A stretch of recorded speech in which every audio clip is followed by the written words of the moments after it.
Hey there! It's time for another exciting episode of Button, Who's Got the Button? Button, Who's Got the Button? Today's episode is brought to us by Douglas Towel Emporium. Don't know where your towel is? Well, we've got you covered. Today's buttons are dedicated buttons for streaming services. Have you ever wished that your TV remote had a Netflix button on it? Well, you're weird. Don't worry, there's plenty of things wrong with me too. That's just not one of them. Now, I've got two remotes here, one for a Roku and one for my TV that runs Amazon's Fire OS software. They both have similar layouts of dedicated remote streaming services. My Roku one has one for Netflix, Amazon, Rdio, and Sling, whereas my Amazon one has them for Amazon Prime Video, Netflix, HBO, and PlayStation Vue. Now, I understand why these buttons are on the remotes. I mean, they're ads. They're ads disguised as ostensibly useful buttons like, hey, I use Rdio a lot, and wouldn't it be great if I could just hit that button and take me right there?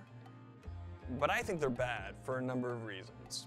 Chief among which is, you know, if I'm using a streaming box, you know, the streaming service that I use the most should be easy to navigate to without a dedicated button.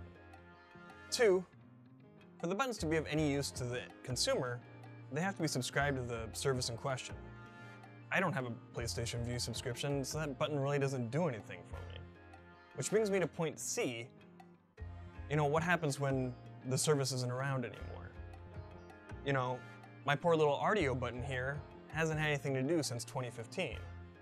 And I don't know how much longer Sling TV and PlayStation Vue are going to be around. A quaternary reason for these being a bad idea to begin with is I don't know how much, you know, the advertising revenue of Sling went towards this little button. I mean, how many new subscribers did they get because of it?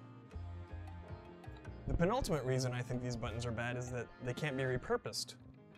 You know, I've got 4 buttons here that I'm not going to use, and though I don't need it specifically, I would find an Input 2 button much more useful than one for the PlayStation Vue service. Finally, it's really annoying when you hit these buttons by accident. On the Roku remote here, they're right underneath the fast forward, pause, and rewind, and I can't tell you the number of times where I've hit Amazon instead of fast forward, or it takes me completely out of the program that I'm using to launch the Amazon one instead, and I've got to navigate back to whatever content I was consuming as a good consumer.